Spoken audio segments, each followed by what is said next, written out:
So bro, in my opinion, journaling is the most important habit that you must do to improve your confidence and your social anxiety. So in high school, when I had super extreme social anxiety and low confidence, I was in groups, I said nothing. I didn't spoke unless spoken to.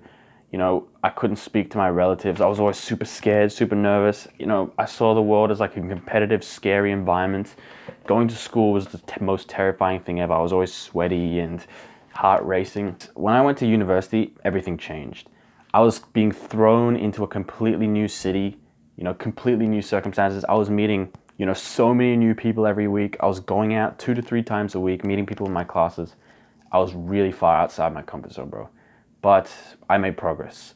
My social anxiety did get better, and I became a bit more confident and started making friends. But here's what I realized. Even after doing that for 2 years, constantly going out, pushing myself, I kind of reached a plateau. My social anxiety got a bit better, but then it kind of stopped. I started down here. I wanted to get up here, but I stopped like here.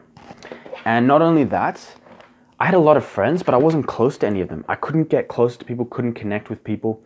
And, even though I got more courage, more brave, I still saw the world as scary. I still saw the world as like a competitive environment of like them versus me rather than, a collaborative environment. I still wasn't connecting with people, and I still would always beat myself up if I did awkward stuff, and I was constantly chasing validation, trying to be the person that I thought people would want me to be. It wasn't until I started doing the inner work. And bro, now when I'm in public or like literally at a party, I feel like as calm as if I were at home in my own room.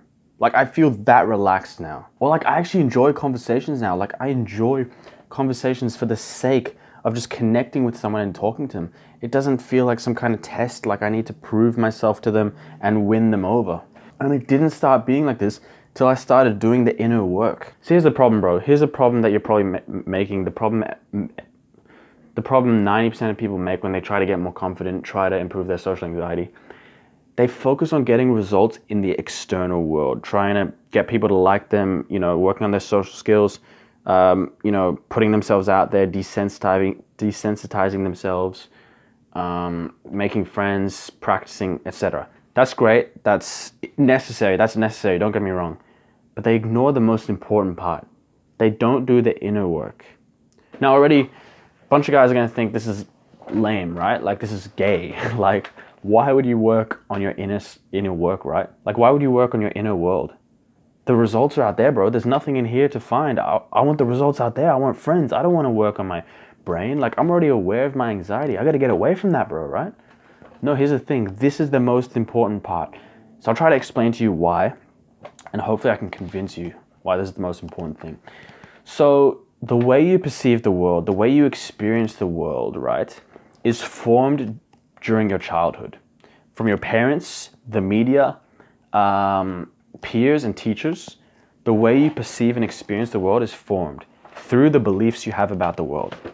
So for example, if you see the world as scary and people as scary that you have to impress, right? Then you have the belief that people are scary and you need their validation and you don't want to be judged and disapproved by them, right? So that's just a way that you perceive the world. But more socially capable people don't perceive the world like that. It's the same world, but two people are perceiving it different. Why is that? It's because the inner is different between those two people. Same external world, different inner worlds. It's like your operating system, the operating system of your brain. It's like the people who are socially confident and capable, they're playing the world on easy mode. And bro, we're playing it on hard mode, on hardcore mode. So here's the thing. Stop trying to win this hard mode of the world and instead change the level of the game. Changing the level of the game is all in your perception. It's all the inner work. So you do that through journaling. Because any progress you make in the external world is gonna be in that perception that you have about reality. Like if you see the world in hardcore mode, level 100, you're still gonna struggle. Like you're gonna get more confident, you're gonna get more brave. You're gonna get more capable of dealing with the world. But you're still gonna see the world as scary. It's still gonna be really hard. You're not gonna enjoy conversations. You're not gonna be able to get closer to people. You're gonna get stuck because there's still gonna be parts of you that you're hiding away. because you're trying to become someone who you think will fit in that world. So you need to change your operating system. You need to dive in. So you know how inside your brain, inside your mind, you've got an inner critic, right? That's constantly judging you, telling you that you messed up in social situations, telling you that you have to like impress these people or win the validation of these people, right? That inner critic will never go away. You can keep like desensitizing yourself and pushing yourself outside your comfort zone and like working on your social skills and getting more comfortable talking to people. But that inner critic, you're just feeding the inner critic. You're still gonna see the world through that critic. It's gonna be like, yes, nice, you're getting more validation, good, keep going. You know, you're winning the wrong game. You're winning the game of the inner critic. Destroy the inner critic. That's what journaling does. That's what doing the inner work does. You're destroying your inner critic. Because here's the thing, like the way you behave in the world and the way you see the world, it's all unconscious. You don't know exactly your beliefs about the world. It's all unconscious because it was developed in your childhood. It's all subconscious, sorry, because it was developed in your childhood. So what journaling does is it allows you to explore your subconscious mind and find those beliefs that you have about the world that are flawed and destroy them and change your operating system within. You want to have the mindset of like a scientist who's trying to explore and discover more about your own mind and figure out how the operating system of your mind works so that you can like change it and fix parts that are flawed. So you do that through journaling. I'll explain exactly how here. I'll give you a couple tips on how to journal. The first thing the tip I can give you is just write, bro. Just write. Write your thoughts. So, for example, you might have some thoughts that are constantly ruminating in your mind. You want to get them down onto paper. Or, for example, you have thoughts about a certain social situation, or you write down the thoughts that you're having during that social situation. Just write down your thoughts. Here's why. There are thoughts flying around your mind all the time, right? They're like a tornado. When you get them down on paper, you're like downloading your mind onto paper. And when you download your mind onto paper, that's when you can look at your mind and look at the operating system and analyze it like a scientist. Because right now your thoughts are flying in your mind and they're not very clear. You have to get them down on paper. You have to be able to see the operating system. So you write on paper, bro. It's a skill. Journaling is a skill. At first you're gonna be trash. You're not gonna know what to write about. You know, you're gonna write very simple stuff. You're gonna be like, oh, today I ate chicken. You know, you're gonna write very basic stuff about yourself.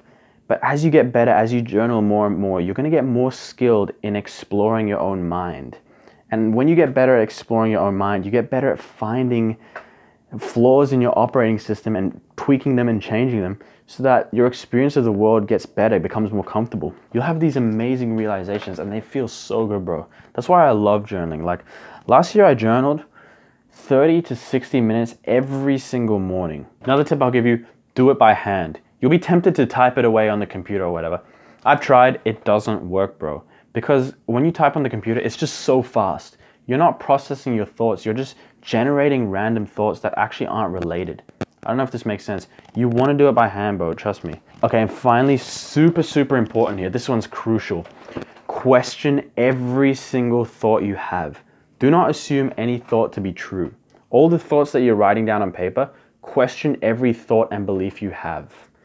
And you're going to discover that some of them just make no sense. Don't assume your thoughts to be true. Write down all your thoughts 100%, but don't assume it to be true. So you literally just want to write and write and write till your hand is sore. You'll notice that within a couple months, your perception and your view of the world will start changing. You'll start seeing the world from a completely different lens. It'll be like you're living in a whole different reality. And every couple months, you'll just be in a completely new world. Just start journaling, bro. I'm not gonna leave any like end of video stuff here. I'm not gonna put any video for you to watch because you gotta go right now and go journal, bro. Get that habit started, get that ball rolling. See you later.